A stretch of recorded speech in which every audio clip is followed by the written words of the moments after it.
Show right here on WBOK 1230 a.m. I'm Will Sutton. I'm flying solo on this side of the glass, but I got my partner on the other side, Nyron Sanders, in the house. Got his purple and gold on.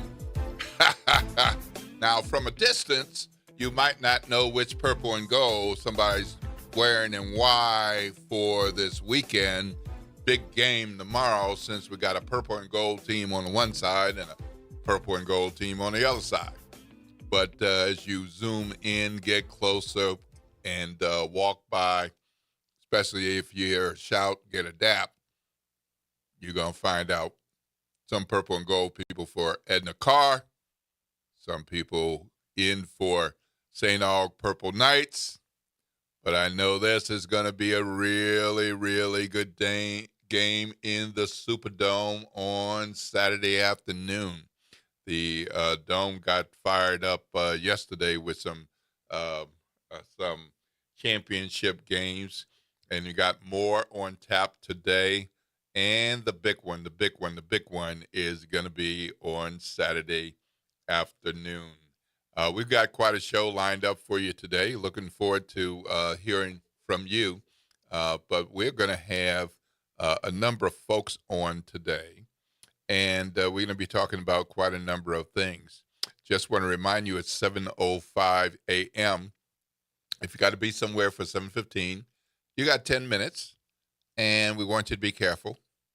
Drive safely. Make sure you pack all your stuff. Make sure you don't have to run back for anything. And watch out for those kiddos. Watch out for our kiddos. Watch out for the babies, please. Make sure that you are driving safely, and make sure that the others around you are driving as safely as they can. You can't control their steering wheels and their turns and twists, but you can do your part to be safe, particularly obeying the school zone speed limits around the schools where our babies are attending to get their education. We're going to be talking today, speaking of purple and gold, we're going to have leaders from Edna Carr and St. Aug on with us this morning to talk about the big game. And we're going to talk about a bit of what's happening on Saturday, and what's going to be happening on the field, and what it means to this New Orleans and greater New Orleans community to have two local teams in the state championship for that level of football. But we're also going to be talking about what else does it mean, the other aspects of each of these schools and these programs, because there are other aspects. A lot of attention on the football field, and we're going to put some proper attention on that. But we want to talk about some other things as well.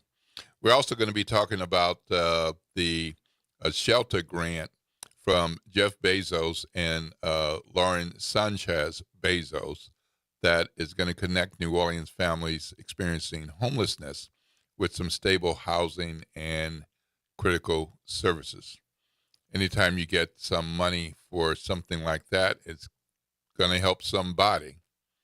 And we're going to hear from Dawn Bradley Fletcher from the New Orleans Women and Children's Shelter.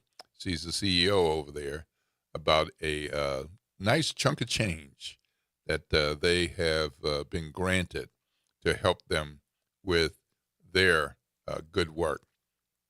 And we're also going to be talking about something that we've been talking about here at WBOK, the Good Morning Show, for some time now, especially during the government shutdown. And that is the ACA, the Affordable Care Act. Because, of course, we had a government shutdown for 43 long and painful days, finally reaching a conclusion that put government back in operation for the most part. But, of course, a number of things were torn down by then. And we're going to talk about where we stand with the ACA tax credits, because after all, the Democrats wanted significant change by extending those tax credits, and that was not a part of the agreement. So we're going to be talking with Brendan Buck, who represents Keep Americans Covered. He and that organization, that coalition, have been following this quite closely. And we're going to get some insights from Mr. Buck, who also is a political analyst and a periodic opinion writer.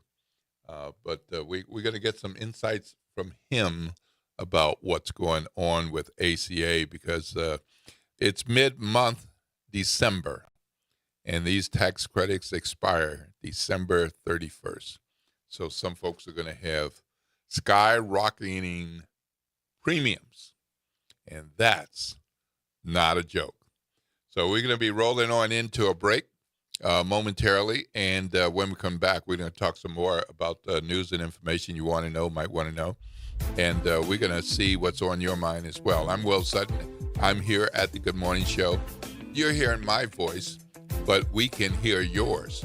Just give us a ring at the WBOK talk line, 504-582-9422, 504-582-9422. What are you seeing out there? What's going on? Holiday blues, like we were talking about with Victor Sims? Are you seeing lots of holiday joy? Seeing any Calahula crunch goings on?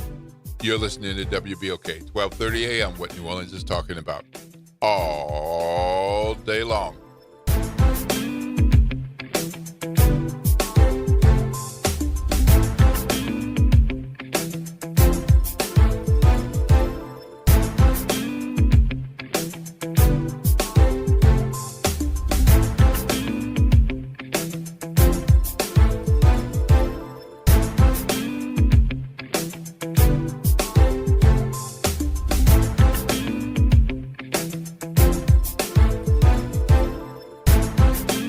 This is your news update for WBOK from WDSU.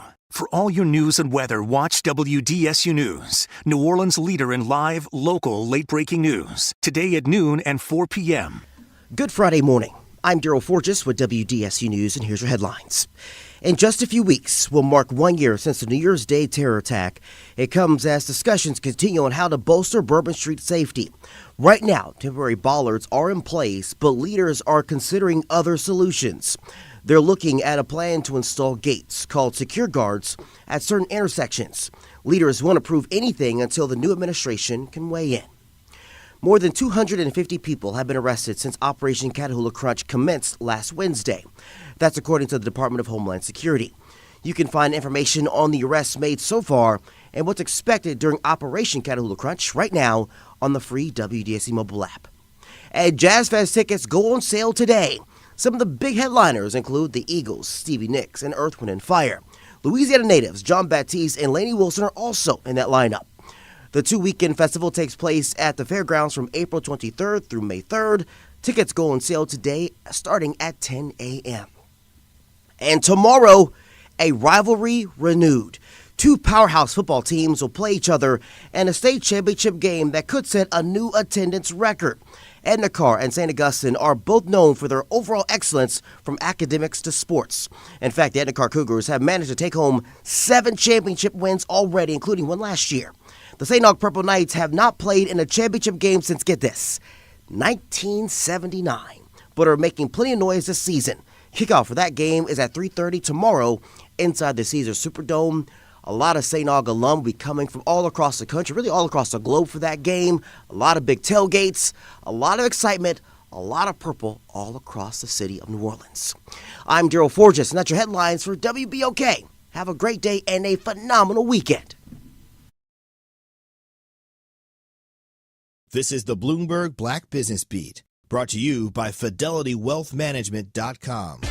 Sports franchise valuations are skyrocketing and garnering a lot of attention from investors. Nicole Pullen-Ross is one of the highest-ranking black women on Wall Street, and she's head of sports and entertainment solutions at Goldman Sachs.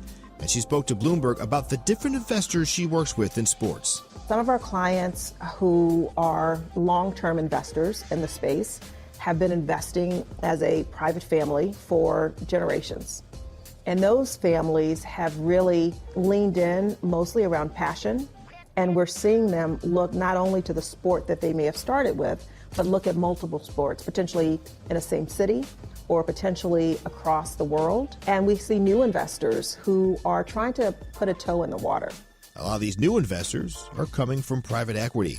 I'm Bloomberg's Justin Milliner on the Black Business Beat. With Fidelity Wealth Management, a dedicated advisor gets to know you and your goals to build a comprehensive plan to help grow and protect your wealth. Backed by a team of specialists, they'll analyze all your accounts, even the ones they don't manage, to keep an eye on taxes and provide proactive portfolio insights that can help you unlock your wealth's full potential. Learn more at fidelity.com/wealth. Investment minimums apply. Fidelity Brokerage Services, LLC. Member NYSE SIPC. On the golf tee, it's Skechers World Champions Cup. Watch it live December 4th and 5th on ESPN and ESPN Plus, 12 to 4 p.m. It's PGA Champions Tour golfers from all over the world. Team USA versus Team Europe versus Team International. Watch it live December 4th and 5th on ESPN and ESPN Plus, 12 to 4 p.m. The competition will be tense, but feet will be comfy. Tune in to Skechers World Champions Cup. Final round of golf on Sunday, December 7th on ABC, 1 to 5 p.m.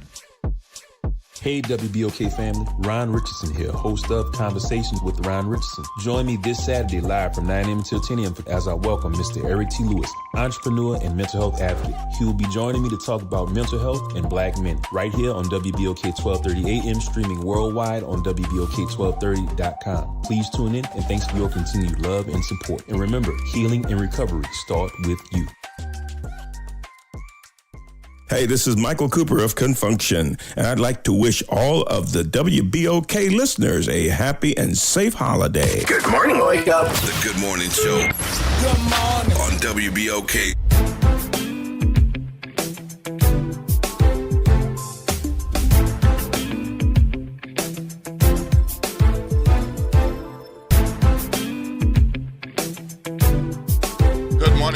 Good morning, and welcome back to the Good Morning Show right here on WBOK New Orleans.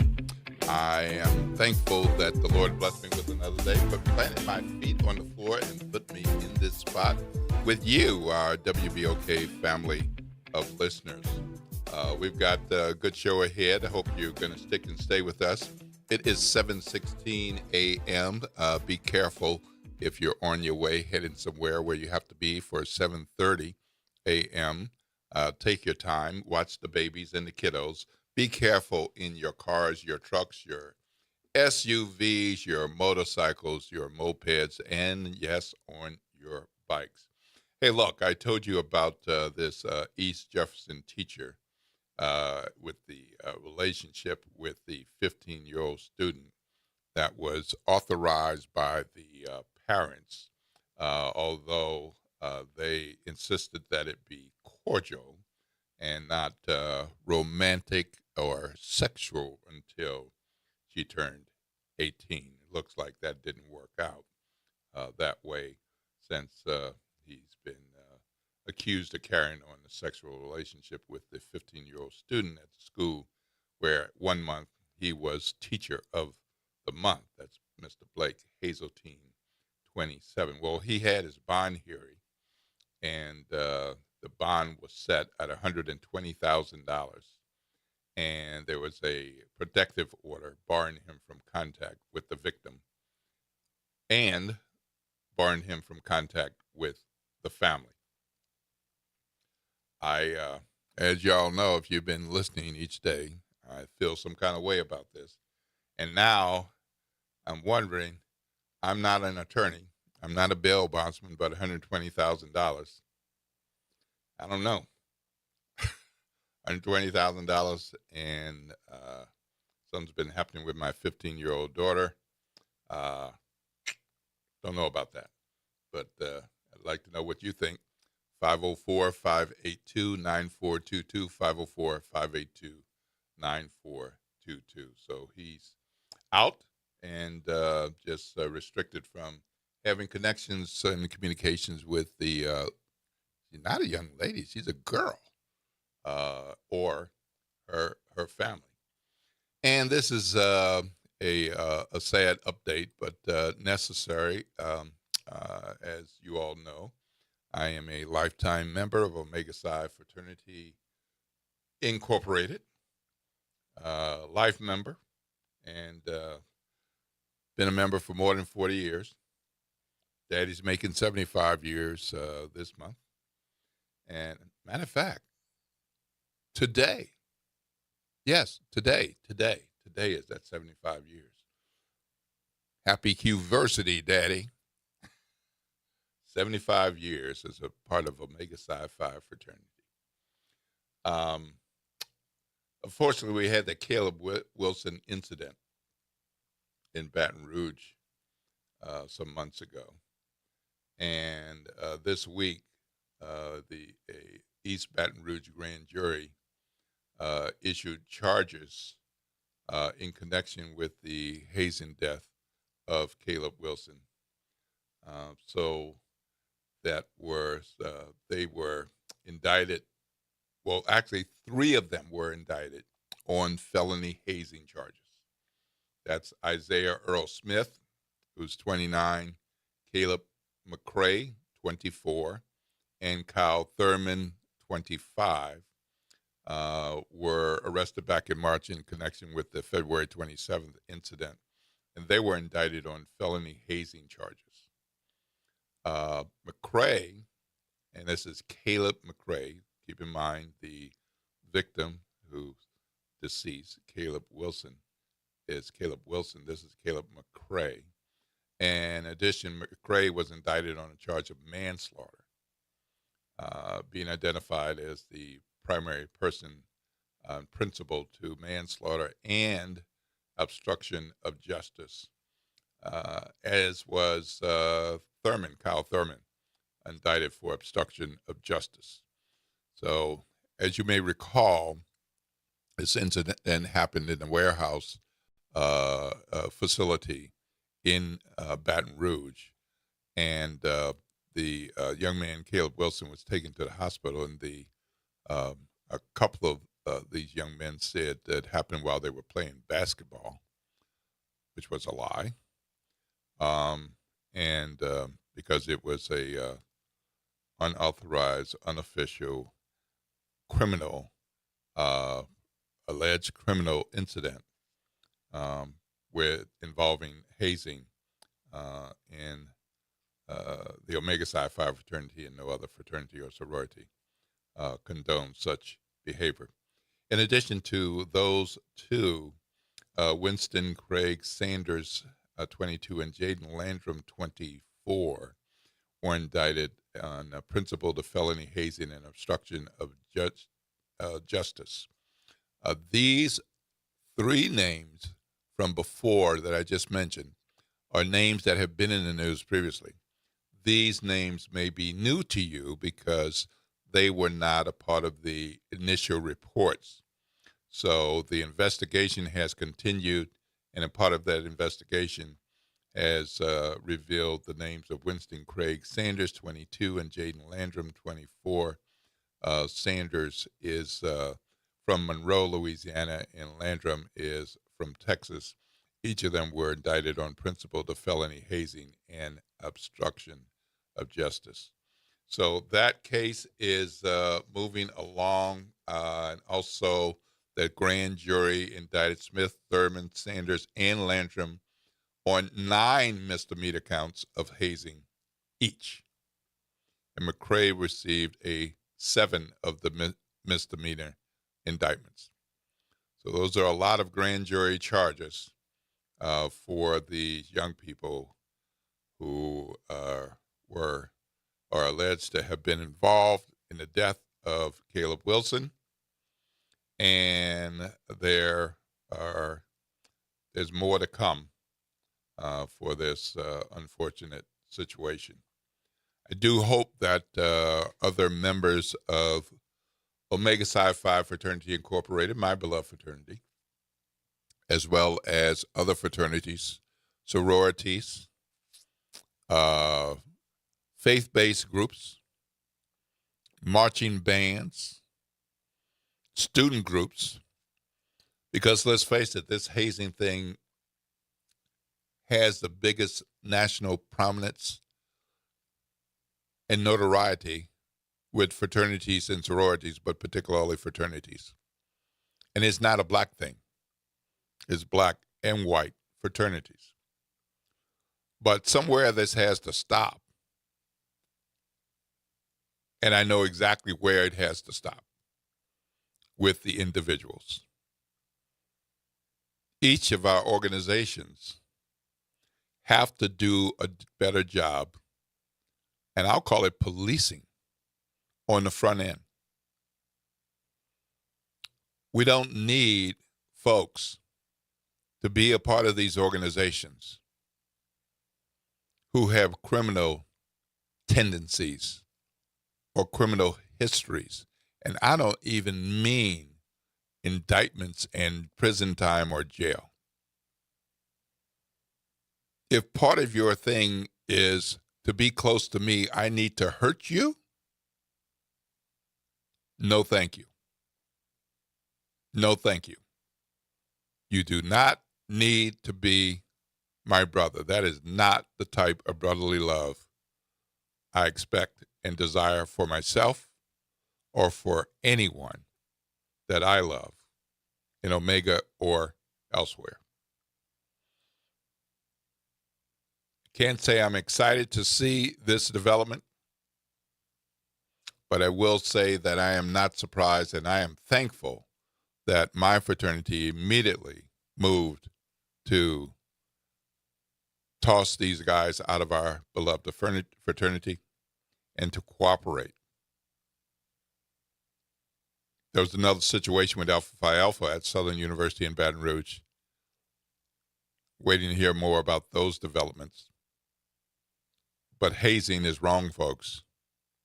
It's just wrong. You know, anybody in fraternity, sorority, looking at potential new members, know that these kinds of things are illegal, in addition to being wrong inside of the individual organizations. All right, we're going to take a break. And when we come back, we'll do some more news and information, and we're going to get primed for Brendan Buck. He's representing Keep Americans Covered, and we're going to hear what he has to say, give us an update about the ACA. Meanwhile, I'd love to hear from you. The talk line is 504-582-9422, 504-582-9422. What do you think about what's been going on? Have you heard about these fresh indictments?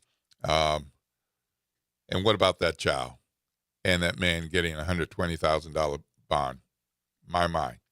All right. Thank you for listening to the Good Morning Show. This is WBOK, 1230 a.m., what New Orleans is talking about all day long.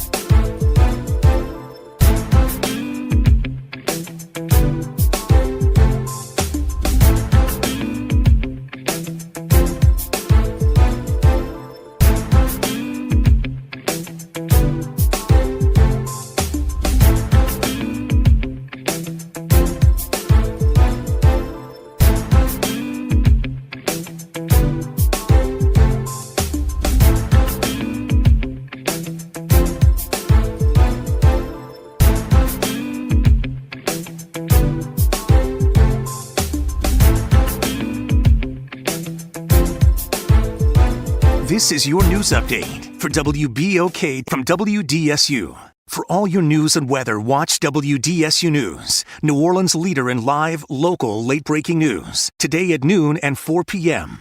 The up and down temperatures continue as we head throughout the rest of our day on Friday. Expect a warmer day ahead. Highs will be into the low 70s for us. We'll also see that same thing for Saturday. A few small showers are possible for us as we see an increase of clouds today and tomorrow. Most of us, though, however, staying dry. As you get to the overnight hours, lows in the 40s and the 50s. But by the time we get to early Monday morning, expect lows, especially on the North Shore, into the mid-20s. From the WDSU First Warning Weather Center, Center, I'm Raven Richard. 'Tis the season to be compassionate and joyful. Be sure to spend your Christmas day with us at WBOK as we bring to you 24 hours of commercial-free holiday music, beginning at 10 p.m. on Christmas Eve and all day on Christmas. Let WBOK bring joy and happiness to you with our holiday music on this festive occasion. You can tune in at WBOK 1230 AM and on the World Wide Web at WBOK1230.com. Happy holidays to you and yours from everyone here at WBOK, what New Orleans is talking about. Just when you thought Snowmageddon was a distant memory, the ice awakens. This holiday season, the magic marches back home to NOLA Christmas Fest. Inside, the lights are brighter, the rides are faster, and the ice never melts. Let the Yuletide roll. Join us December 20th through the 29th at the Ernest and Morial Convention Center. Get your tickets now at NOLAChristmasFest.com. Tune in to The Monitor's Mic, where we talk about oversight, policing, and you. Hosted by the Office of Independent Police Monitor, we're here to shine a light on policing issues that matter, from real-time policing updates to in-depth interviews. Every Friday at noon on WBOK. There's a Jewish saying that if you save one life, you save the world. And in the New Testament, Jesus said, whatever you do for the least of these, my brethren, you do for me. Whatever your religious or ethical beliefs, let's all come together to help house the homeless this winter. High rents and federal budget cuts are causing more of our neighbors to fall into homelessness. Your donation for rent assistance and the basics to furnish apartments makes a big difference. Please help the most vulnerable by giving to the nonprofit Unity of Greater New Orleans at unitygno.org. That's unitygno.org. You've got responsibilities, but that doesn't mean your dreams are on hold. At Southern University at New Orleans, our evening and weekend college is designed with your life in mind. Finish your degree. Start a new one. On your time, your degree, your schedule. No excuses, just opportunity. Visit suno.edu and make your next move today. Meet Leanna, a part-time chef and full-time mom. In the past, Leanna didn't have health insurance because she didn't think she could afford it. What she didn't realize is she qualified for Medicaid. She loves the coverage and peace of mind that comes with high-quality care. The kind of care you get with Healthy Blue. This is Medicaid, and it's for more people than you think, maybe even you. To see if you qualify, go to myhealthybluela.com. This is Brandon Henry, IT Director for Equity Media, wishing everyone a happy and safe holidays from WBOK. Good morning, wake up. The Good Morning Show. Good morning. On WBOK.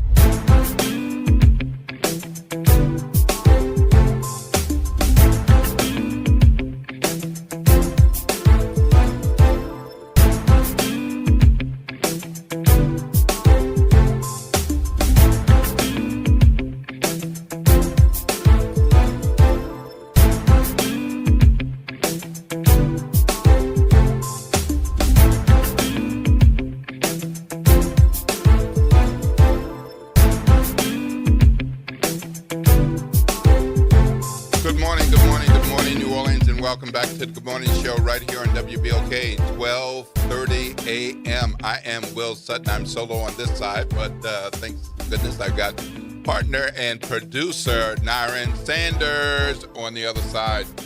I should have known he was going to wear some purple and gold. Well, no, that's not purple. That's not, well, I got a little yellow-ish, I don't know. Well, I'll have to don my appropriate purple and gold on tomorrow. I do plan, Lord willing, I plan to go to that championship game since last time our 2600 school been in the state championship was 1970s. Were you even alive, Nyron Sanders? Nope. Nope, I don't think I was thought of. There are a lot of St. Aug alums who weren't born. A number of St. Aug alums who were born and went through bad seasons, and a number who went through some really fine seasons but didn't have a chance to see a championship season like this one. And then Edna Carr, oh my goodness. Woo-hoo. What a powerhouse they have built. And they are going into to gain another championship. And St. August looking to grab one for the ages since there hasn't been one since the 1970s. But as we have promised, I promised before the break and earlier in the show, we're going to be in conversation with Brendan Buck, who is representing Keep Americans Covered. But, you know, Brendan is one of those folks who wears multiple hats. And y'all know I do this gig over at here, our Black radio talk station, WBOK. I'm columnist at the Times-Picayune. I do a little side work here and there. Well, Brendan's kind of my fellow kind of guy he's got different kinds of hats. He's got MSNBC hat. He's got a New York Times hat. He's got a Keep Americans Covered hat. Good morning, Mr. Brendan Buck. How are you? You're on with Will Sutton at the Good Morning Show. Good morning. We got a lot of places we got to express ourselves. Absolutely. But one of the things that's really important for this WBOK family of listeners is the expiration of the Affordable Care Act tax credits. And for starters, just give our listeners a little background on you, other than what I said. Who is Brendan Buck, and what is Keep Americans Covered? Sure. So I'm a Washington guy. I've been in Washington for almost 20 years now, and I worked on Capitol Hill. I worked for two speakers of the House, John Boehner, if anybody remembers him, and Paul Ryan when he was Speaker of the House. And as you said, I do a number of other things, political commentary. But I also help organizations get their message across today. So one of the groups that I'm working with is Keep Americans Covered. We are a coalition of basically everybody in healthcare, doctors, nurses, hospitals, insurers, patient groups, the American Cancer Society, the Leukemia Lymphoma Society. Everybody's basically come together and recognized there's a huge threat to the healthcare system and to patients everywhere, and that's that these tax credits are going to expire now in just about 3 weeks. And so we're trying to get Congress to do something good, help people out, and extend these tax credits, because if they don't, millions of people all across this country, including down in Louisiana, are going to be paying a lot more money for their health care next year. We're talking hundreds or thousands of dollars every month just to keep their health insurance. So that's what we're focused on. It's the only issue we care about. We're just trying to get this done before Congress leaves for the end of the year. Well, if for those who are listening to us right now, of course, they can look up Keep Americans Covered. And one of the things you just said is we represent some of everybody. And you go to the website, and it's really some of everybody. So one of my questions for you, if it's some of everybody, why hasn't this been easier to get done? Because you've been in those power offices and power locations where people have to make decisions about which items move to the floor, move through a committee, get a vote, don't get a vote. But we're so close to putting millions of Americans at risk financially and health-wise. Why isn't it simpler to get this done? Yeah, I mean, I think the answer, sadly, is politics. It's important to appreciate that the law that we're talking about here, or at least part of what we're talking about here, is the Affordable Care Act, or Obamacare. And I know you know as well as anybody that there were a lot of Republicans who never supported the Affordable Care Act, ran against it, tried to repeal it many times. And so anything that is associated with the Affordable Care Act, they're just instantly going to recoil and be against. And that's really one of the issues that we're running into.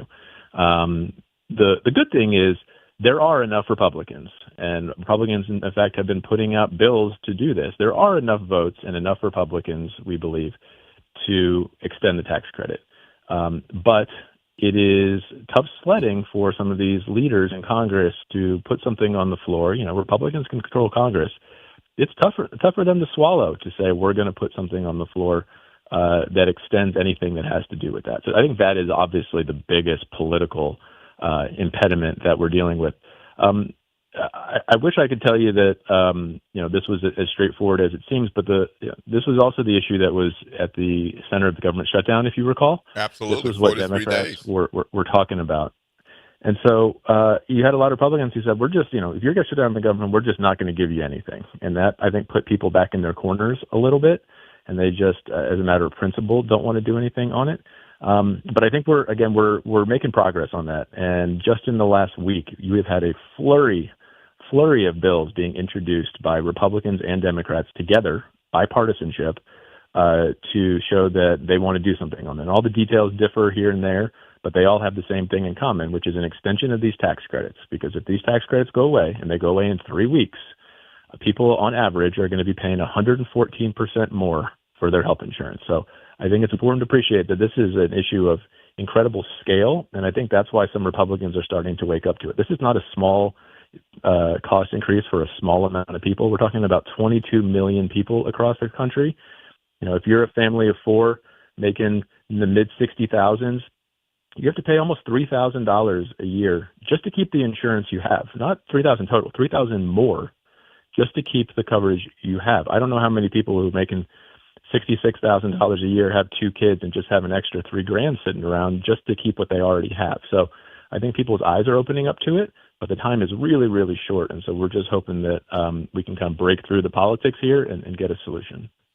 Well, one of the things that I think is missed, because as you know, with news coverage, news cycles, particularly television news, broadcast news, you have the headline time, and then you have a few seconds for a story. You get an interview, you get some extended time, you might get 1 minute and 10.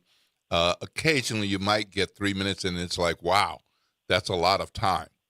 But one of the things I feel gets lost, especially for those people who don't read as much, is we're talking about income, we're talking about tax credits, plural. And these are tax credits of different kinds. So can you walk us through some of that? Like, what is the enhanced ACA premium tax credit and the energy efficient home improvement credit? I mean, some of those kind of things that couldn't be affected by this. Well, the issue that I'm focused on is the enhanced tax credit for healthcare. And it can sound complicated, and what do I do with this tax credit, and do I have to file that on my? It's actually very simple. The way this law was set up is whatever the tax credit amount that you are eligible for, and that is a function of how much money you make and how big your family is and where you live. And if you have a bigger family, you get more tax credit. If you're a bit older, you get a little more tax credit. But you don't have to figure it out. You don't have to do the math. The way it works is you go on to healthcare.gov and you go look for a plan and find a plan that fits your needs, and it will spit out, based on the tax credit that you are owed, how much your premium is going to be. You don't ever have to touch it. It just lowers your bill every month. And there are tax credits that were part of the original Affordable Care Act. But I think what a lot of people found was that it was still really expensive and just not affordable. And so in 2021, Congress enhanced, and we'll use that word, they basically increased the amount of the tax credit and made it eligible for more people. And so now, for the last few years, if you were to go on to healthcare.gov and see how much a healthcare plan costs, it was a lot cheaper than it used to be. And now what's going to happen is if they don't do something, if you go on healthcare.gov, you're going to see premiums every month that are pretty expensive. And that's really what this comes down to. As I said, for a typical family, say your premium used to be $300 a month. Well, all of a sudden now it might be $800 a month. What we're trying to get Congress to do is reinstate that tax credit, keep it in law for a while so that it stays at $300 a month, because nobody has an extra $500 a month just sitting around to do this. So it sounds complicated to talk about tax credits. You never really see it. All you see is a lower premium for you, and we just want people to be able to go on, buy a health plan that's affordable for them, Because if they don't act, it's just going to be put out of reach, and we're expecting 4 or 5 million people who are going to have to drop health coverage just because it's too expensive. And talk to us about why this is important for people who are not a part of the marketplace. Well, I will say the marketplace is very big. So there's actually a lot of people who are directly affected by this. 24 million people across the country. In Louisiana, I think you've got almost 300,000 people who take advantage of this tax credit. Here's why this affects everybody. If this tax credit goes away, what you're going to have is a situation where the people who do still sign up are the people who really need health insurance. That means you have a chronic condition, you're sick, maybe you're older, and the people who don't sign up, who just say, it's just not worth it, I'm going to take the risk, are those younger and healthier people. And what happens when you have a healthcare system where the older and the sicker and the more expensive people to cover sign up, and the people who don't need health insurance as much don't buy it, it makes the system much more expensive in general, and that sends premiums higher for everybody. And that creates this cycle where every year the people who are getting covered are the sicker and more expensive ones, and it keeps sending away people who are younger and healthier, and that just keeps putting pressure up and up and up and up on healthcare, and it just makes our system really full of expensive people to cover. That makes it more expensive for everybody, even outside of this market. You're just going to have a system that is more expensive for everybody. You're going to put a lot of pressure on your hospitals, on your healthcare system. You're going to have a lot of people showing up who don't have health insurance. They're going to get coverage get care in an emergency room because we have laws that do that. But then that puts a lot of pressure on the system, and they have to recoup those costs somewhere else. So they start charging more at the hospitals to cover up those costs. So all of it is bad for the system in general, even for people who don't maybe have a healthcare.gov plan. It's all bad for the healthcare system. That's why everybody's working together right now to try to fix this problem.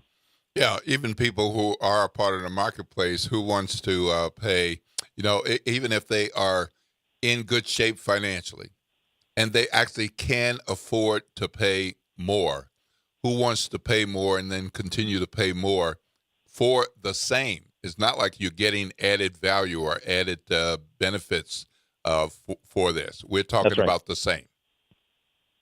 That's right. Okay. Now, yeah, and I mean the only real option that people have, if Congress doesn't do something, is just to get a worse healthcare plan, or and a healthcare plan that has a huge deductible, and that's not a good solution either. There's no real good place to run if Congress doesn't do something. So, what's the likelihood? It's December 12th. Christmas is December 25th. The tax credits expire December 31st. A lot of folks in Congress like to be home for the holidays. They don't traditionally work, as far as I know, on Christmas Eve or Christmas Day. When is this work likely to happen, if it's going to happen, to prevent this from happening? Yeah, well, you're absolutely right. And it's a real shame that Congress has sort of just woken up to this issue at the 11th hour and realized it's a problem when this was always going to be a problem all year long. We've been talking about this. So not unusual for Congress to wait until the last minute and potentially to miss a deadline. I think it is. There's a very good chance that they don't have this done by the end of this year. As you said, they're probably going to take off for the holidays. But I don't think that is necessarily the end of the story, and that's the good thing. As I mentioned, a lot of bills have been introduced in the last few days, and not to get too wonky on you, but you've actually seen members of Congress come together and sign what's called a discharge petition. That's something that Congress can do. Members can sign. If they get 218 members in the House to sign their name, it automatically forces a vote on a bill. So if the Speaker of the House doesn't want to bring this bill up because he doesn't want to do anything on the Affordable Care Act, 218 members can come together and say, I don't care what you think, Mike Johnson, we're going to have a vote on this. And we've actually started to see movement on that. Now, if that happens, and it could happen in the next few days, it's still going to take a little while. So we're probably at this point looking at a vote in January. Now, that is past the deadline, and that is not good. But if Congress can come together in January and pass something and get it done, I think there are things that can be done to mitigate the problem. I think we can very quickly lower the amount that people have to pay every month. There's even the possibility that they could open back up the enrollment period Open enrollment is open right now, but it'll be closing soon. You could open it back up and let people come back in and shop and see that, hey, plans are a lot cheaper than they were when I looked, 6 weeks ago. And I'm gonna buy a plan now that I wasn't going to before. So certainly missing the deadline in the next few weeks is bad. People will have to pay their first month's premium soon, and that's going to be really expensive. But if they go past the holidays and we get this resolved in January, that's still a lot better than not doing anything at all. Well, for those who may have been following the news recently, discharge petitions were prime news, even if you don't remember the phrase, with the Epstein files. And that's right. There was one vote missing to make that move forward, that petition move forward. They were at 217. They needed 218. Then that member was sworn in. That was the 218th vote, and that pushed that effort forward. So it can come down to that tight of a vote, needing the right number to come up. But that's 218. That means not everybody in Congress is saying, I'm for this. And so 218 have to decide to vote in favor of the discharge petition. And I believe there was another one with America's Workforce recently as well. So how close do you think we are to that 218 mark? Well, they just introduced it in the last couple of days, and you've had, 40 or so members join. So I would expect in the next week you're going to see that number grow pretty significantly. And hopefully we can get there before the end of the year, and that would allow us to have a vote in January. As the schedule is now, when is Congress expected to take a break and return home? They're scheduled to be here through next week. So the House is talking about having a vote on some plan, but I don't think this is going to resolve this. So the urgency is here. I mean, the action needs to happen next week, signing that discharge petition, and then hopefully in January we can have the vote because, they're going to take off for the holidays next week. All right. Well, I know we're going to have to let you go. Before you go, if people want to get involved with Keep Americans Covered, or if they just want to find out more from Keep Americans Covered, how can they contact you or contact Keep Americans Covered, and what can they do? Yeah, please go to americanscovered.org, and you're going to see a lot of things on there. One, you're going to be able to put in your own information and get an estimate of how much this is going to matter to you, how much your family would pay more or less. We've got averages for different states. You can see how it's going to affect Louisiana. But importantly, we've also got a tool there where it makes it very easy for you to reach your member of Congress. You can go to our website, americanscovered.org, and send a note to your senators, to your House members, and letting them know that this is important to you. That's the most important thing right now. They just need to know that people are not going to forget about this. They're going to get this. They're going to pay a big price if Congress doesn't act. And so we need our lawmakers to take this seriously, and we invite you to come to americanscovered.org and help do that. All right. Thank you so much, Mr. Buck, for joining us here on the Good Morning Show at WBOK. You have a blessed day, sir. And, folks, we're going to take a break, and when we come back, we'll have some more news and information and conversation. You're hearing my voice. I'm Will Sutton. We'd love to hear yours at the talk line, 504-582-9422. This is WBOK, 1230 a.m., what New Orleans is talking about all day long.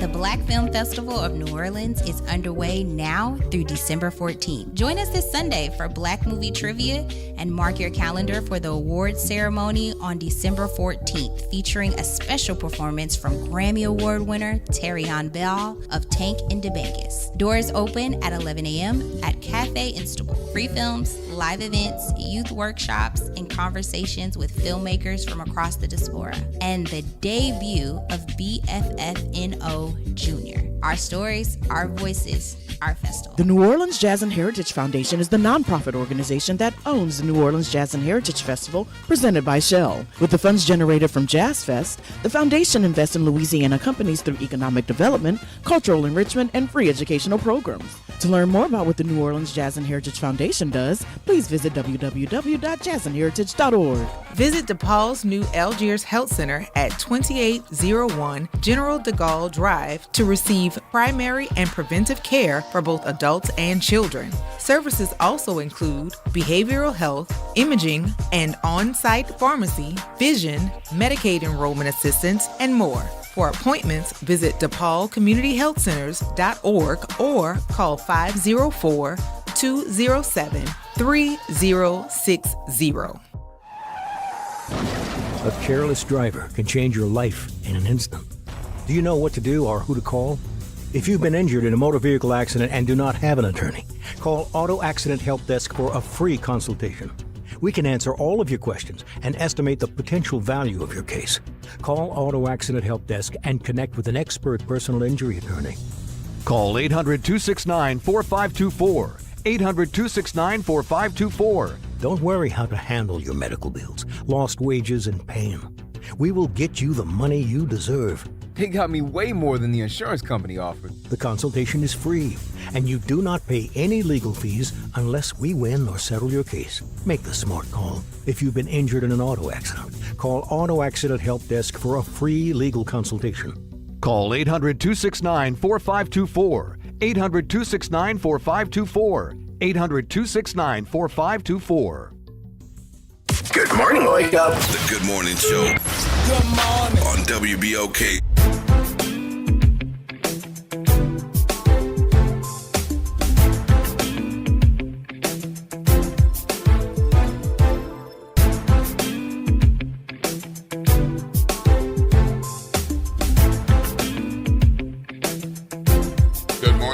Good morning, New Orleans, and welcome back to the Good Morning Show. It is 7:55 a.m. You got somewhere to be in 5 minutes at 8 a.m. I hope you're real close. Maybe it's in the other room, right down the hall, or maybe you're moving from the bedroom to the kitchen. But if you got a 3-story house, it might take a little longer, so be careful. Of course, if you're driving somewhere, as always, I'd like to remind you that school zone speed limits are in effect, and they are in effect until 9 a.m. I know there's some college campuses like this one where you get closer and closer to the weekend, and there are more parking spots available, let's say, and as there are today on the beautiful campus of Xavier University. But you be careful out there. Drive safely. Take your time. Make sure you gather all of your things and that you are ready for that drive, safe, watching out for yourself, watching out for our babies and our kiddos. We're expecting to talk with Jamar McNeely and Austin Taylor in a few minutes about the big game that is coming up. I'm wondering how many of you Edna Karr fans will be at the game. Are you alumni? Are you faculty, staff, students, friends, supporters? Anybody coming in from out of town or from elsewhere in the state to attend the game? How about the Purple Knights? Are you excited about the game? You're going to the game? Are you alums from which years? Which years are you from? The 2000s or the 50s, the 60s, the 70s, the 80s? I know class of 86 is going to be big in the house on Saturday. I hope to see my classmates from 1973 out there. But we're going to be talking with the couple of the leaders about that in a bit. You know, one of the things that, is continuing to happen is this Catahoula Crunch thing. And we're going to take some time and talk about that a little bit later. But I want to prep you a little bit and ask you to think about how important an issue this is and how this looks with New Orleans and vicinity, Kenner, Gretna, and now Baton Rouge, that we are on the map as one of the targeted areas. Should we be targeted as we have been? And is that something that you feel comfortable with? Do you think they're getting what they deserve? Or you feel like they're going to be coming after us next? So I want you to think about those things and let me know what you think. We're going to be taking some calls and talking about that a little bit later in the show this morning. We have other news that has happened, and there is the a guilty plea from the Bird Gang leader. My colleague John Zimmerman from NOLA.com reported on this, and story just went up just this morning. So this guy's name is Tim Jackson. You might not remember the name Tim Jackson, but I'm sure you remember the name of this notorious group, the Bird Gang. So he was on trial, has been on trial in federal court, accused of fueling a bloody Central City street gang. And he was identified as the top drug supplier. And as he's on trial, Mr. Jackson, 36 years old, decided to stop the trial and to plead guilty in exchange for a 30-year prison sentence. So that's a heck of a development. And he said, I am guilty. Witnesses tied him to all kinds of heroin sales and clearly identified as a leader in the Bird Gangs, ties to the former Magnolia housing development area. So this is quite a development on that front because he probably would have faced much more than that. We're going to go to break. And when we come back, we're going to talk more about Edna Karr and St. Aug and the big game on Saturday. You're listening to WBOK, 1230 a.m., what New Orleans is talking about all day long.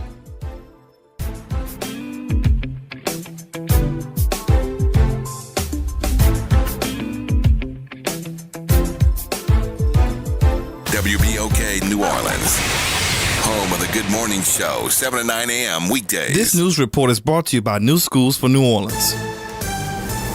I'm Bree Wood with BIN News Now. Minnesota Somali American Congresswoman Ilhan Omar is firing back at President Trump over his immigration remarks on CBS's Face the Nation. Omar called Trump's comments disgusting. This level of dehumanizing can lead to dangerous actions by people who listen to the president. The president claimed Somali immigrants have ruined Minnesota and said Omar should have never been in Congress. A grand jury has again declined to indict Black New York Attorney General Letitia James over mortgage fraud claims. Earlier charges of bank fraud and false statements were dismissed. James denies wrongdoing. And President Trump honored this year's Kennedy Center recipients at the White House Saturday, presenting medals to Sylvester Stallone, Gloria Gaynor, and rock band Kiss. Country star George Strait and actor Michael Crawford were also recognized. Trump later joined the honorees for a State Department dinner. Get BIN News Now on demand 24/7 on the iHeartRadio app. Let's take a moment to celebrate great things happening inside our schools. NOLA Public Schools achieved a B District Performance Letter Grade. Orleans now exceeds its pre-COVID district performance for all students by more than 8 points. For the second year in a row, Black students from New Orleans outperformed the state average in all peer districts. For all other subgroups, economic disadvantaged students, multilingual learners, and students with disabilities, we also saw growth. Let's keep up the amazing work. Good morning, wake up. The Good Morning Show. Good morning. On WBOK.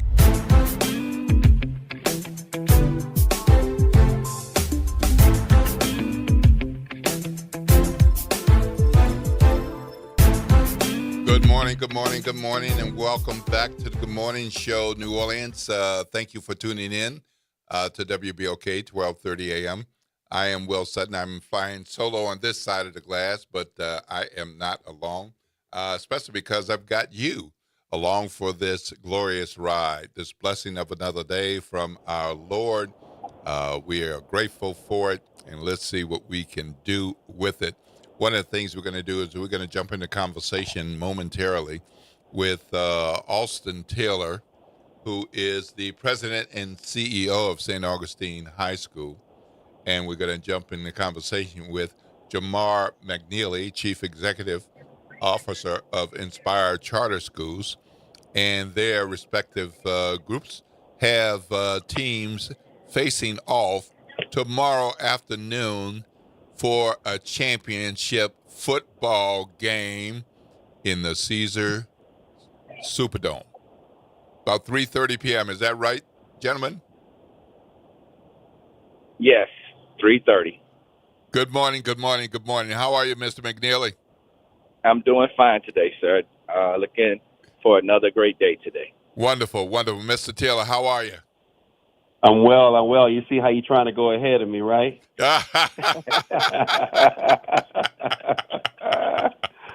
Well, it's a blessed, beautiful day in the city of New Orleans. What an amazing day. Well, an amazing day. We're going to be quite an opportunity, quite an event tomorrow. First time in quite a long time for these two schools to be in championship game. And I don't know for sure, but I know that Carr has been on a roll with quite a number of championship game appearances. Isn't that right, Mr. McNeely? First, Mr. Sutton, if it's okay, I definitely would be remiss if I did not thank Mr. Taylor and his team for all the professionalism that he's showing with this game, the way his young men are carrying themselves, the way his coach is bringing a very strong message of what education means to our city. This marks another opportunity for Edna Carr High School to play in the championship game. Out of the 30-year existence of a high school, it marks the 15th time that we played in the Dome for a state championship.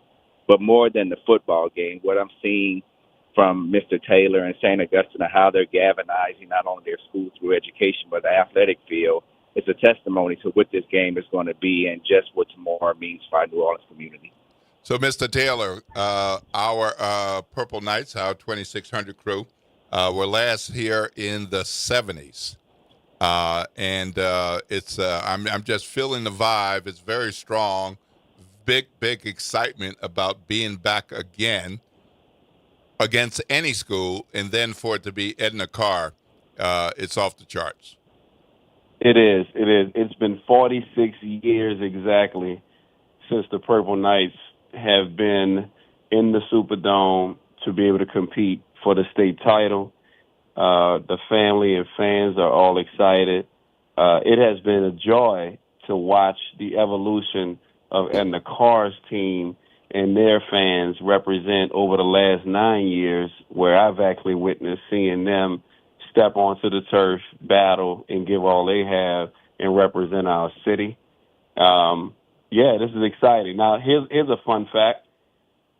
While it's been 46 years since St. Aug has been to the Superdome, in 1975, the very first high school game to ever be played in the Superdome was St. Aug versus George Washington Carver for the first round of the playoffs, the year that St. Aug went 15-0 and won its first title.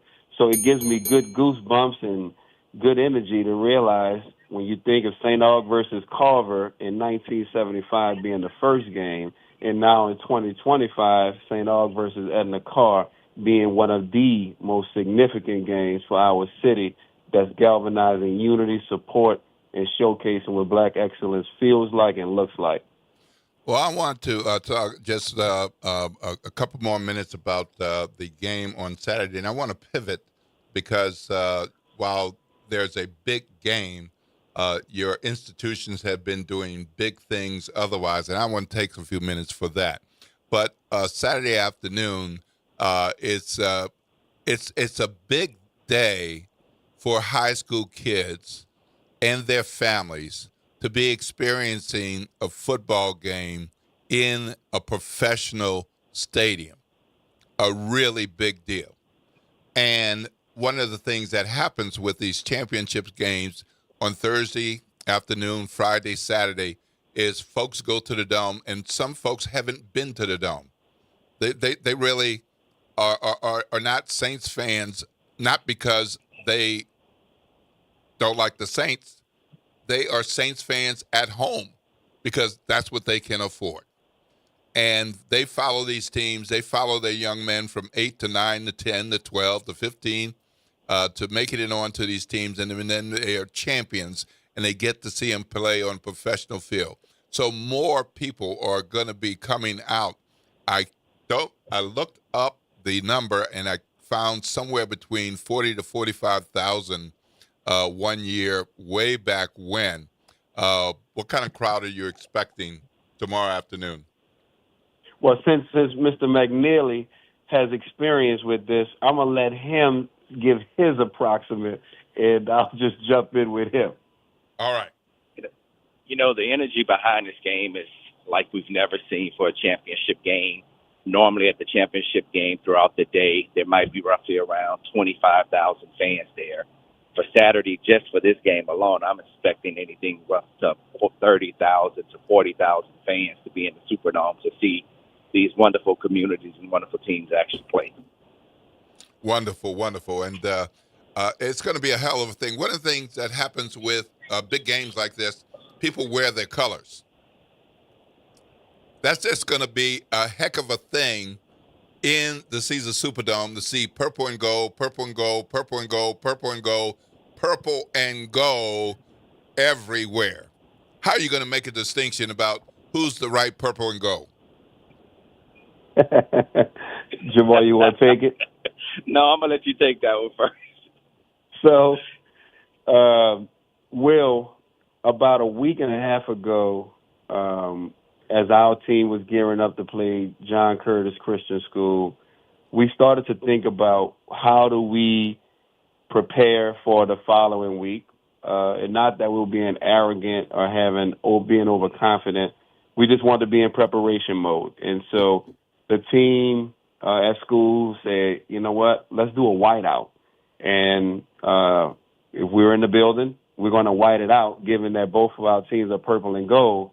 And so instead of focusing on the purple and the gold gear, we came with a whiteout theme. And then lo and behold, after we pushed out our information, miraculously, we see that the car comes with a blackout.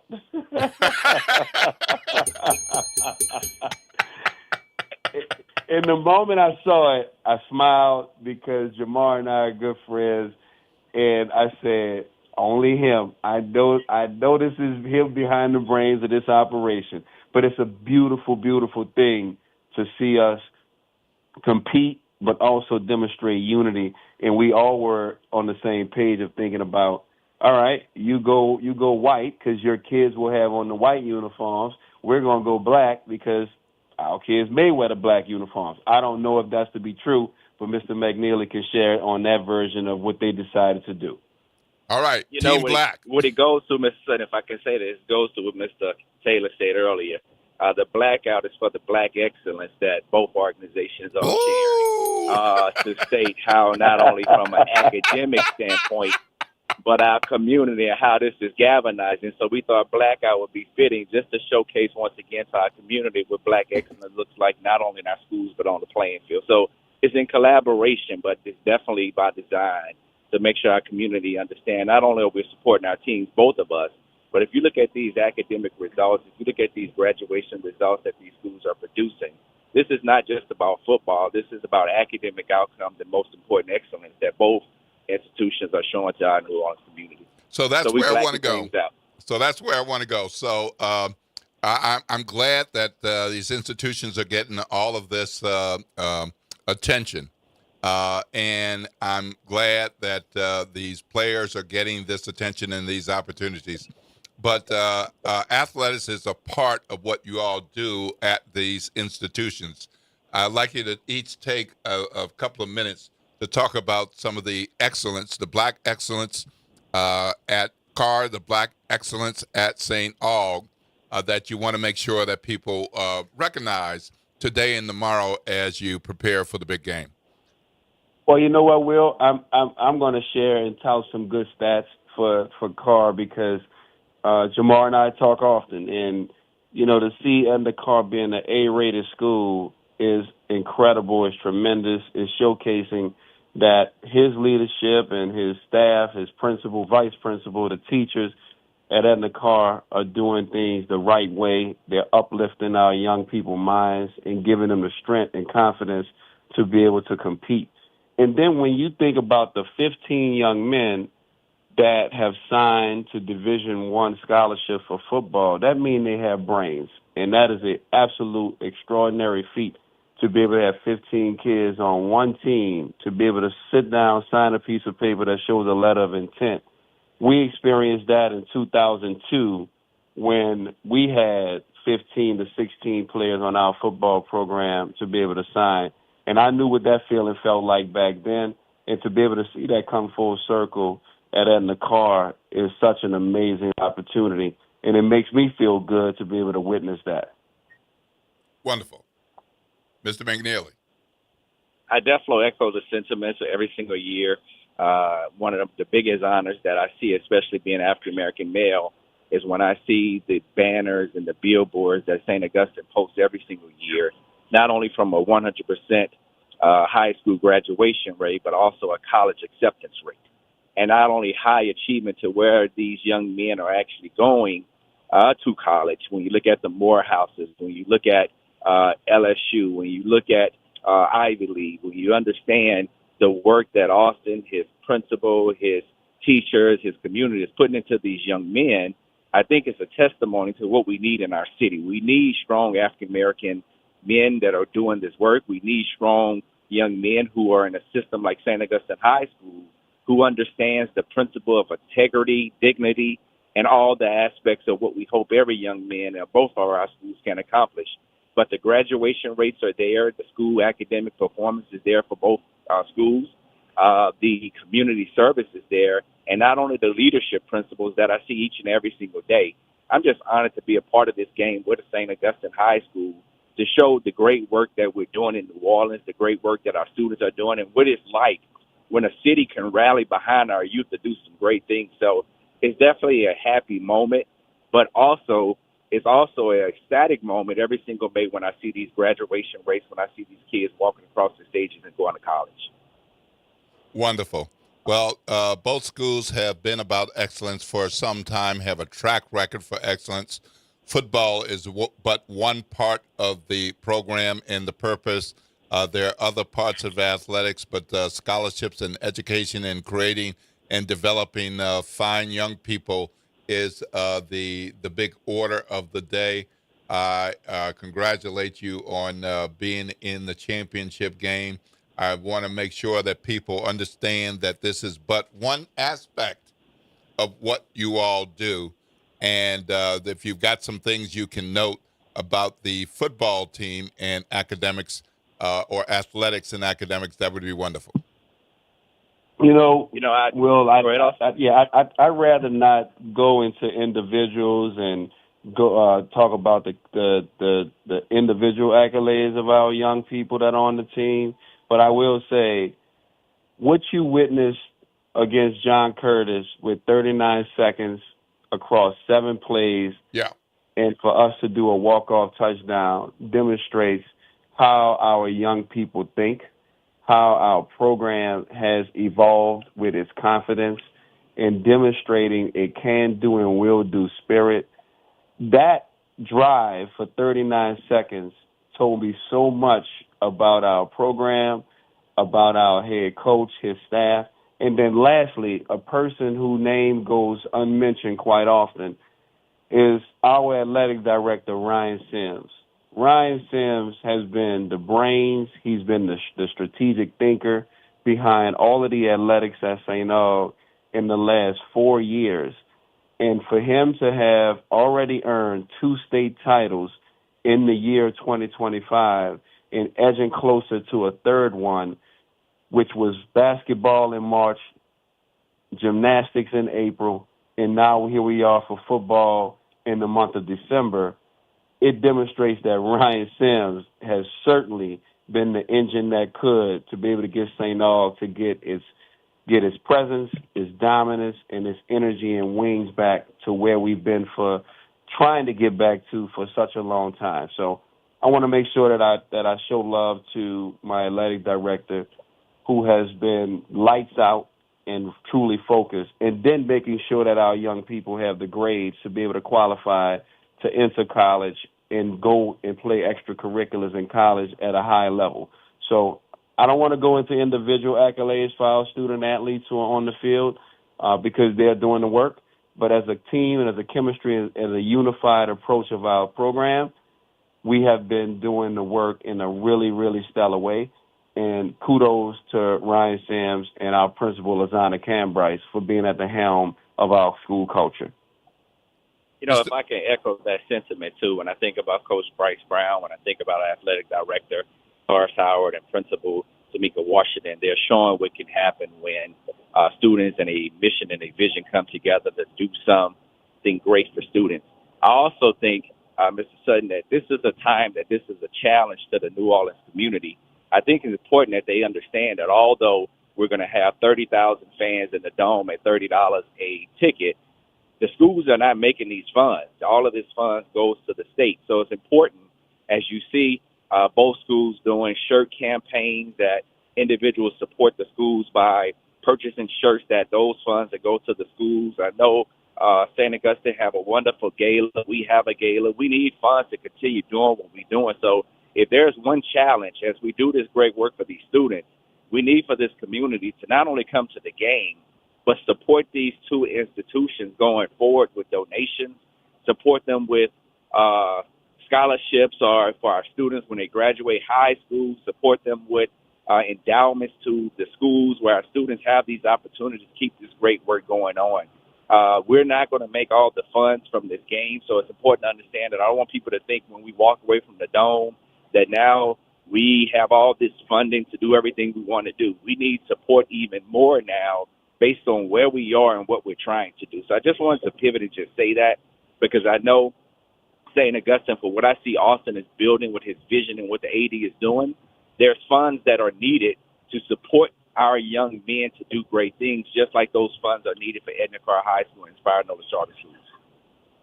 Right. And I think so often people get it twisted, so to speak, about how the money flows. So one of the things that will happen tomorrow is people will be excited.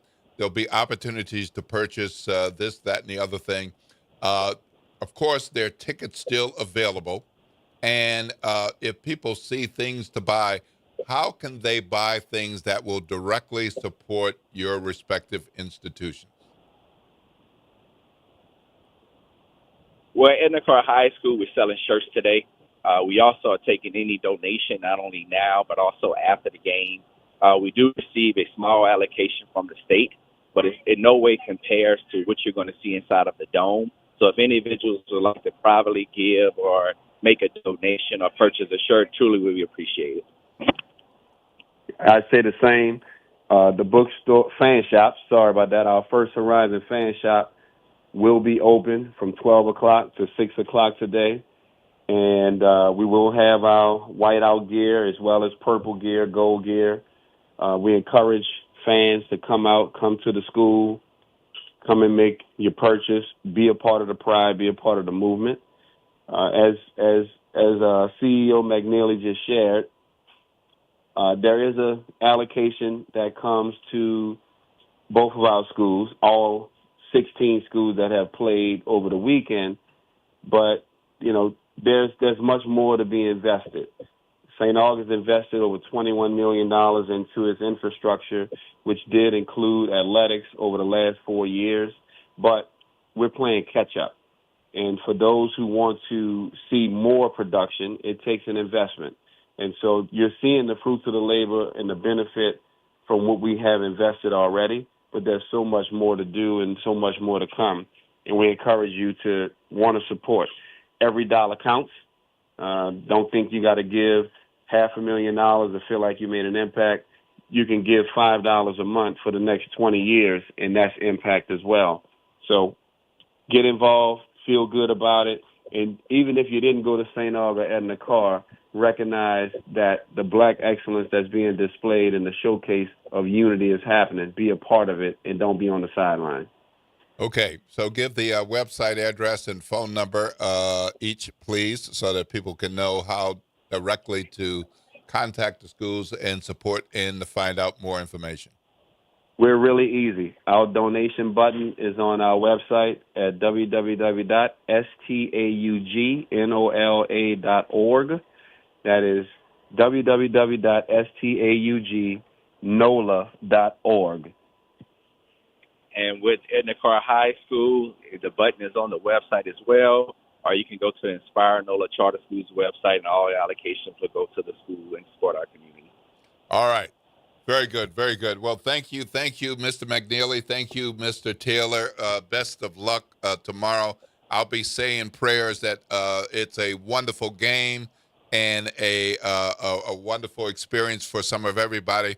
Of course, I am purple, so I'll be pearling I for was the. getting ready to ask that question, Ms. Are you praying for both teams? I'm going to pray for both teams. I am going to wear white, but I'm going to wear some black. I'm going to wear some black shoes. Oh, so you're putting this at the bottom. That's what I hear. You're putting this at the bottom. And Mr. Taylor, I think I'm going to pull out my Letterman jacket, but don't get on me because I'm carrying it because I don't think I can fit in it. You know what that means? I'm on the hook to make sure you get a new one that represents the exact same one. So count me in for that. Small donation, though. For a small donation. That's right. Absolutely. Absolutely. All right. See you, gentlemen, tomorrow with the thousands of people who will be out there to cheer on both teams. Black excellence on the field, Black excellence in the classroom, Black excellence at Edna Karr and St. Aug. Thank you, gentlemen, for spending some time with our WBOK family of listeners. Have a blessed day. Thank you, sir. Thank you. All right, bye. All right, folks, that was a great conversation with leaders from Inspire Charter Schools and St. Aug High School, Mr. Jamar McNeely and Mr. Austin Taylor. Big game tomorrow. Tickets are still available for the championship between Karr and St. Aug, purple and gold versus purple and gold. When we come back after the break, we're going to be talking some more about news and information. And we're going to have some, speaking of insight, we're definitely going to have some insight looking at some finances, I'm sure. So give us a few minutes, and we'll be right back after this break. You're listening to WBOK 1230 AM, what New Orleans is talking about all day long.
This is your news update for WBOK from WDSU. For all your news and weather, watch WDSU News, New Orleans' leader in live, local, late-breaking news. Today at noon and 4 p.m. Good Friday morning. I'm Daryl Forges with WDSU News, and here's your headlines. In just a few weeks, will mark 1 year since the New Year's Day terror attack. It comes as discussions continue on how to bolster Bourbon Street safety. Right now, temporary bollards are in place, but leaders are considering other solutions. They're looking at a plan to install gates called secure guards at certain intersections. Leaders won't approve anything until the new administration can weigh in. More than 250 people have been arrested since Operation Catahoula Crunch commenced last Wednesday. That's according to the Department of Homeland Security. You can find information on the arrests made so far and what's expected during Operation Catahoula Crunch right now on the free WDSC mobile app. And Jazz Fest tickets go on sale today. Some of the big headliners include the Eagles, Stevie Nicks, and Earth, Wind & Fire. Louisiana natives John Baptiste and Lainey Wilson are also in that lineup. The two-weekend festival takes place at the fairgrounds from April 23rd through May 3rd. Tickets go on sale today starting at 10 a.m. And tomorrow, a rivalry renewed. Two powerhouse football teams will play each other in a state championship game that could set a new attendance record. Edna Karr and St. Augustine are both known for their overall excellence from academics to sports. In fact, the Edna Karr Cougars have managed to take home 7 championship wins already, including one last year. The St. Aug Purple Knights have not played in a championship game since, get this, 1979, but are making plenty of noise this season. Kickoff for that game is at 3:30 tomorrow inside the Caesars Superdome. A lot of St. Aug alum will be coming from all across the country, really all across the globe for that game.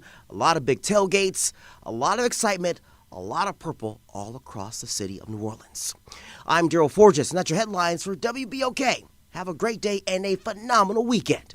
On Auto Trends with JeffCars.com, here's a snippet of some of what we cover. GPS pioneer Gladys West. We worked long hours computing trajectory orbits and satellite orbits, trying to get the data and everything correct enough. Auto analyst Mark Bland. 14 new vehicle deals that happen in this country out of every 100 that women don't have a fingerprint on. To tune in, check out Auto Trends with JeffCars.com. Saturdays at 4 p.m. on WBOK, what New Orleans is talking about. This is Norman Robinson off the top. Happy holidays. Be safe and keep it festive. Good morning, wake up. The Good Morning Show. Good morning. On WBOK.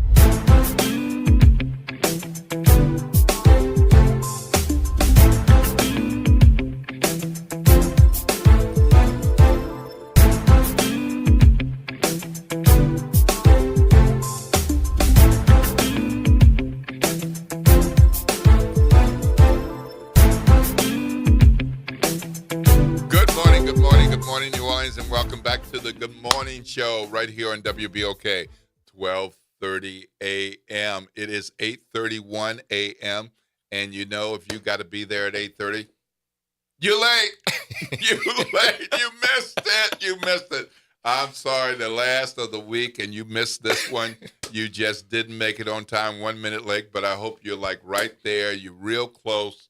You can go ahead and get sneaking in, put your satchel on the side, go in the break room, kind of look like you've been there gathering your coffee and talk to the people, have a little cooler conversation. That's right. And then, yeah, did you see that email? Yeah, I saw that email.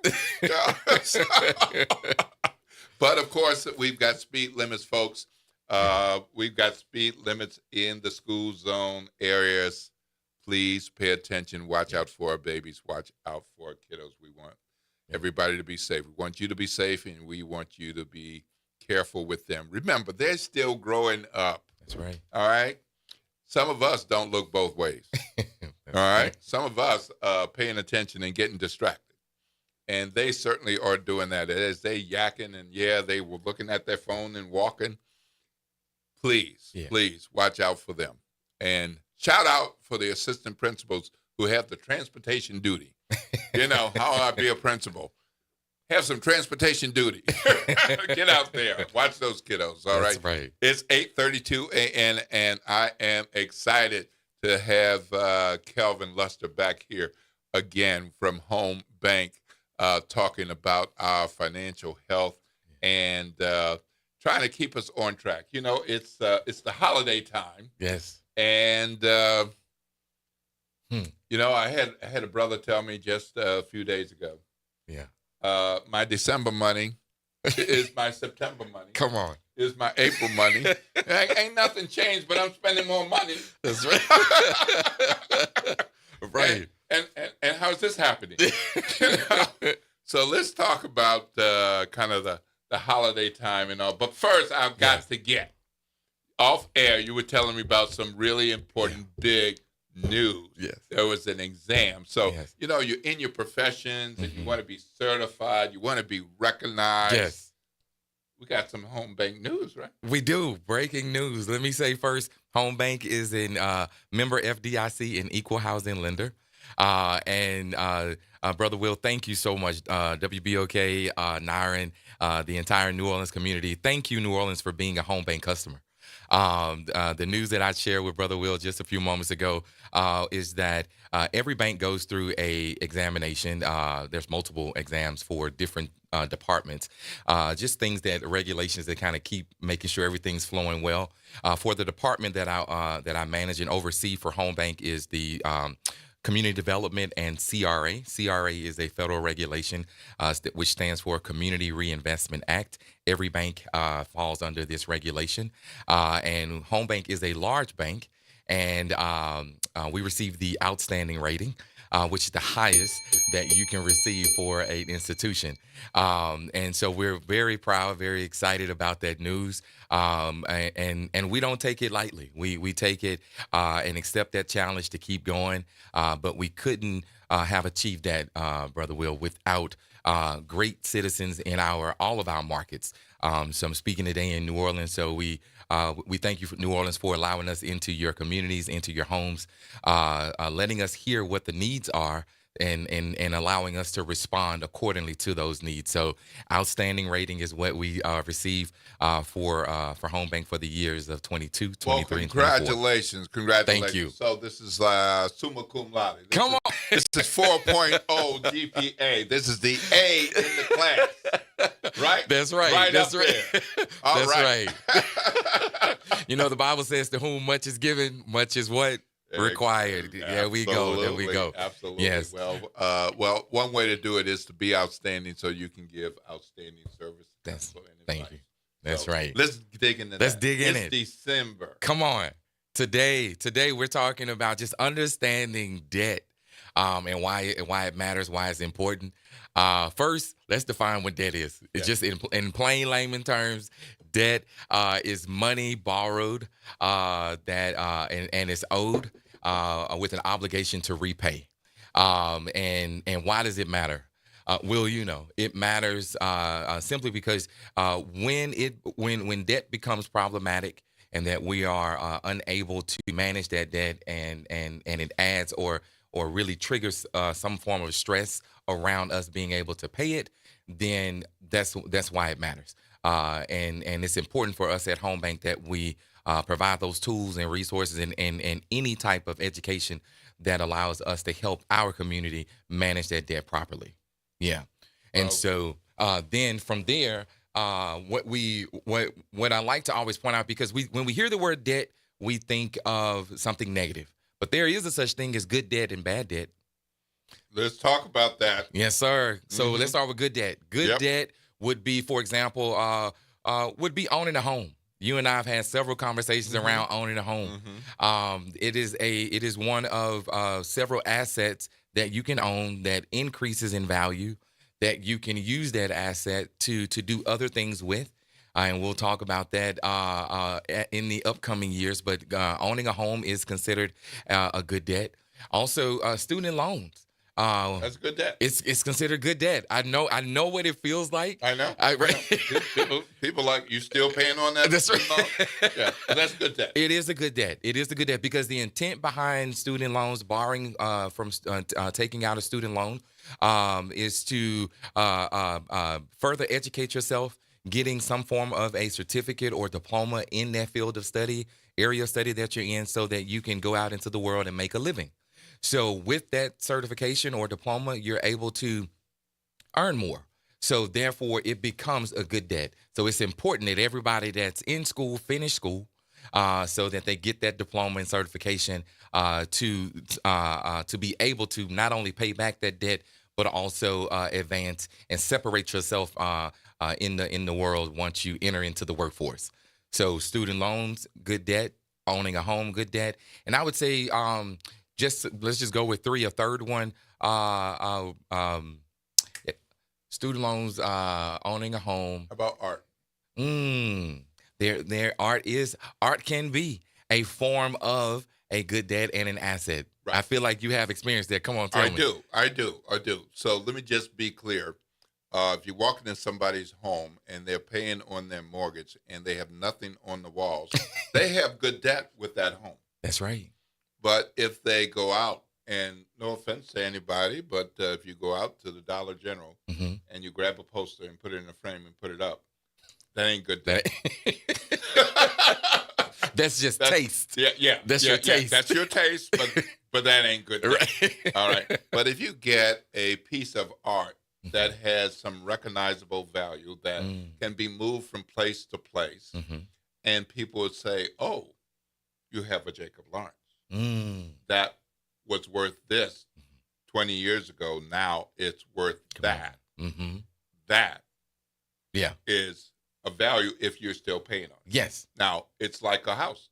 If you own the house and don't owe the bank, then you don't have that debt. But you have proven with the debt that you can handle the debt. That's right. To reach that point. Yes. Same thing with art. If you have acquired the art, then it's more likely that an institution would say, we see that you can handle art as a part of your debt. And you just spoke on and what separates it is if a asset is appreciating or increasing in value over time.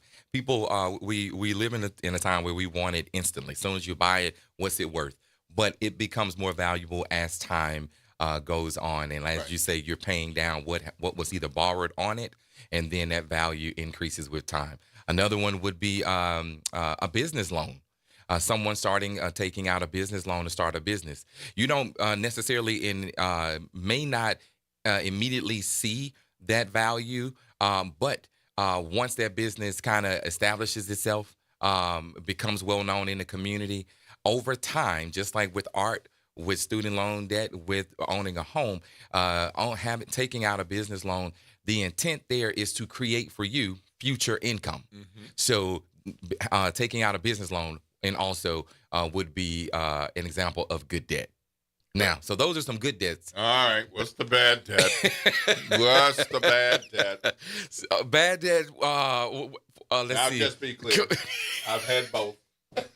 We all have. Okay. That's right. I've had both. We all had. So I always point out luxury items. Will, come on. We tend to, or as my mom would say, anything that you can put on Facebook and brag on, it probably is tied to bad debt. You're right. Go, mama. I like that. Right. In those photos will be trips of luxury vacations, luxury cars, luxury watches, and all of those things are good. Yeah. I'm not here to say anything about how you should live and enjoy your money. You work hard for your money. You went to school. You've done all those things, and you want to enjoy it. It's just we tend to think about finances last.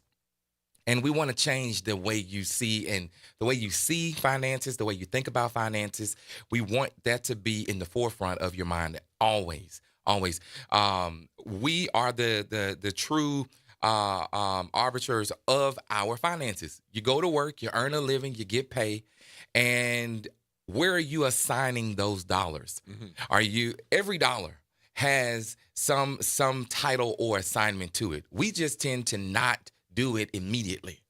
If today is payday, we should already be thinking, out of this check, what is being offered? What are we assigning those dollars to? If it's the rent or mortgage, car note, car insurance, cell phone, water, utilities, those things. We tend to go to the luxury items, the bad debt items first. Planning a wonderful trip. Those things can still happen. We just want you to pace yourself, but also strategize how you're going to accomplish those luxury items or things that don't appreciate and increase in value. Right. Yeah. Right, Yes, sir. Right. Bad debt. Now, but let's talk about bad debt a little bit more. Okay. Ideally, it'd be incredible for people to be debt free. Yes. But if you're not debt free, you want to have good debt, Mm-hmm. and you want to have balance with your finances. Yeah. Weekly, monthly, yearly. Yes. Et cetera. All right. But if you're going to have bad debt, how long to hold on to bad debt? When you're looking at it from a home bank perspective, you're okay with good debt. You can even look at some bad debt. Right. But how long you hold on to the bad debt probably makes a difference. It does. It does. Okay. Listen, so some of our first experiences with credit, it's gonna be really what we would say is bad debt, and the goal of that is to either establish credit if you don't have it. A lot of business owners and again in our communities, experiencing a credit card is our first opportunity at capital. You don't necessarily come out and always have a family member or you're born into a family that has a business already established, so you're able to either borrow, from family in those circumstances. But when you're not presented with those opportunities, your first experience of establishing credit tends to be around what we would consider bad debt, and it's just to get your footing, just to be able to so that you can prove yourself and that you are beginning that journey on your way to good debt. So bad debt, even in that example, can be good debt because you are starting out that journey to establish credit or repay back credit. If you are borrowing money to take care, or I'll say borrowing new cash to take care of old cash or an old debt with new debt, then that's the sign that you may be experiencing either stress related to managing money, borrowing new to taking care of something old.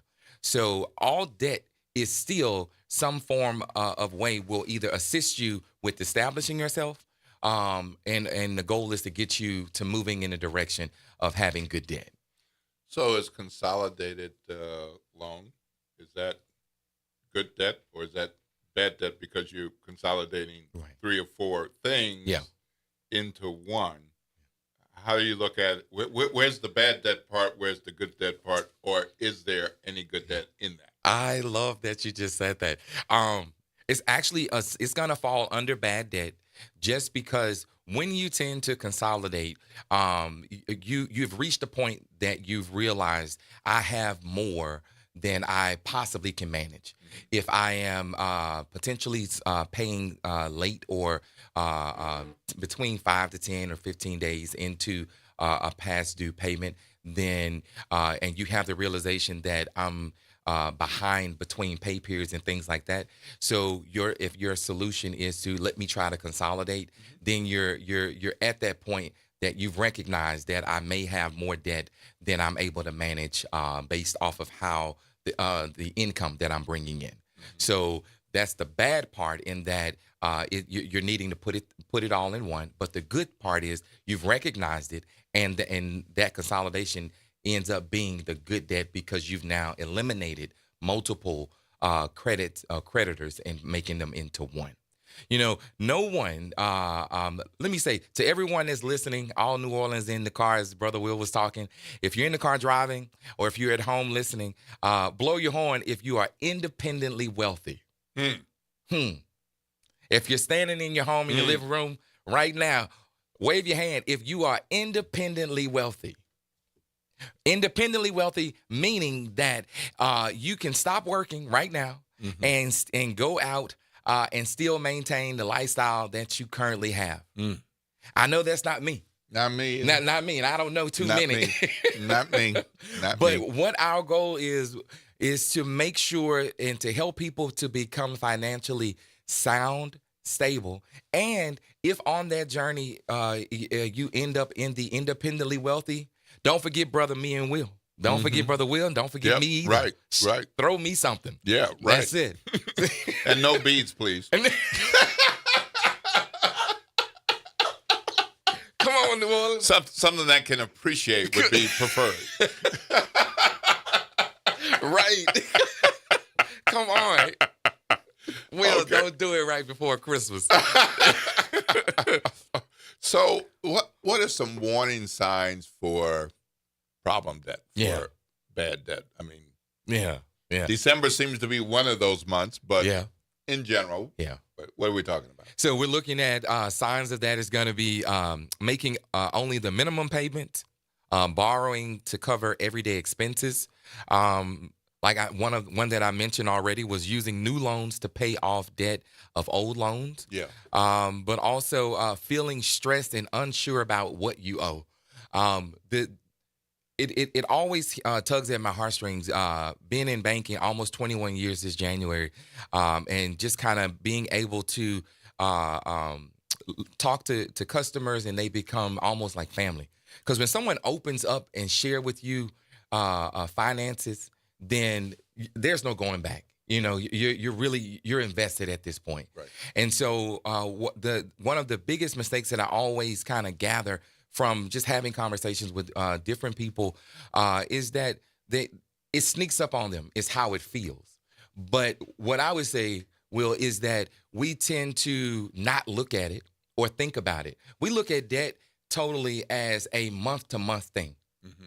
And that's really a realistic thing for us. You know, we're doing it by pay periods.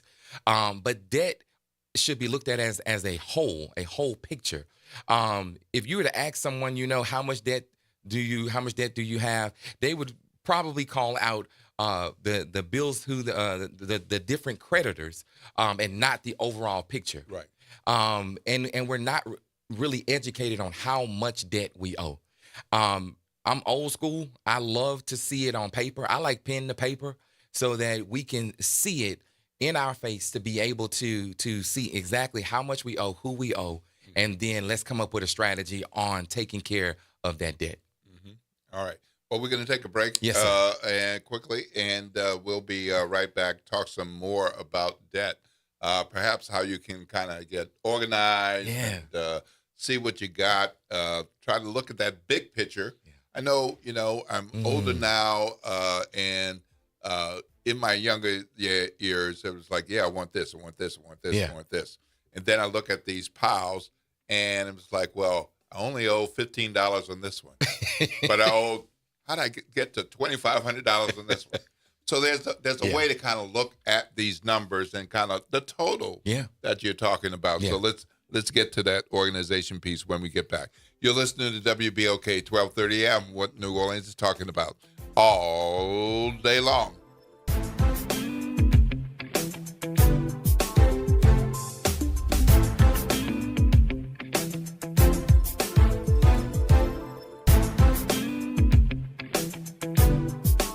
This is your news update for WBOK from WDSU. For all your news and weather, watch WDSU News, New Orleans' leader in live, local, late-breaking news. Today at noon and 4 p.m. The up and down temperatures continue as we head throughout the rest of our day on Friday. Expect a warmer day ahead. Highs will be into the low 70s for us. We'll also see that same thing for Saturday. A few small showers are possible for us as we see an increase of clouds today and tomorrow. Most of us, though, however, staying dry. As you get to the overnight hours, lows in the 40s and the 50s. But by the time we get to early Monday morning, expect lows, especially on the North Shore, into the mid-20s. From the WDSU First Warning Weather Center, I'm Raven Richard. New Orleans, are you ready? A fresh voice in the city is here, bringing you the beats, the culture, and the stories that matter. From local music and food to real talk on what's happening in the streets, we've got you covered. Stay tapped in. Follow us on all platforms at WBOK 1230 for the latest updates and exclusive content. Your city, your culture, your news. Don't just hear about it, be about it. Follow us at WBOK 1230 now. Visit DePaul's new Algiers Health Center at 2801 General de Gaulle Drive to receive primary and preventive care for both adults and children. Services also include behavioral health, imaging, and on-site pharmacy, vision, Medicaid enrollment assistance, and more. For appointments, visit DePaulCommunityHealthCenters.org or call 504-207-3060. There's a Jewish saying that if you save one life, you save the world. And in the New Testament, Jesus said, whatever you do for the least of these, my brethren, you do for me. Whatever your religious or ethical beliefs, let's all come together to help house the homeless this winter. High rents and federal budget cuts are causing more of our neighbors to fall into homelessness. Your donation for rent assistance and the basics to furnish apartments makes a big difference. Please help the most vulnerable by giving to the nonprofit Unity of Greater New Orleans at unitygno.org. That's unitygno.org. New Orleans, the city of festivals and second chances. This is Mr. Rocky of Faithers in Jesus the Christ, inviting everyone to come to the table of grace. No matter where you are or what you're dealing with, guilt, bad habits, mistakes, or heavy hearts, Jesus still calls us his friend, and his grace is waiting for us. On the first Sunday of the year, January 4th, 2026, at 8:30 a.m., tune in to WBOK, 12:30 a.m., or watch live on Facebook or Instagram. We'll reflect on his work on the cross, his resurrection, his ascension, and the hope of his return for we who that believe and have received him by faith. So join us at the table of grace, where mercy is fresh, forgiveness is real, and grace is served for people like you and me. Meet Leanna, a part-time chef and full-time mom. In the past, Leanna didn't have health insurance because she didn't think she could afford it. What she didn't realize is she qualified for Medicaid. She loves the coverage and peace of mind that comes with high-quality care. The kind of care you get with Healthy Blue. This is Medicaid, and it's for more people than you think. Maybe even you. To see if you qualify, go to myhealthybluela.com. Happy holidays, y'all. It's your girl, Kimber White Dupree, wishing you a wonderful holiday season. Remember to give and share love. It's the greatest gift of all. Good morning, Wake Up. The Good Morning Show. Good morning. On WBOK.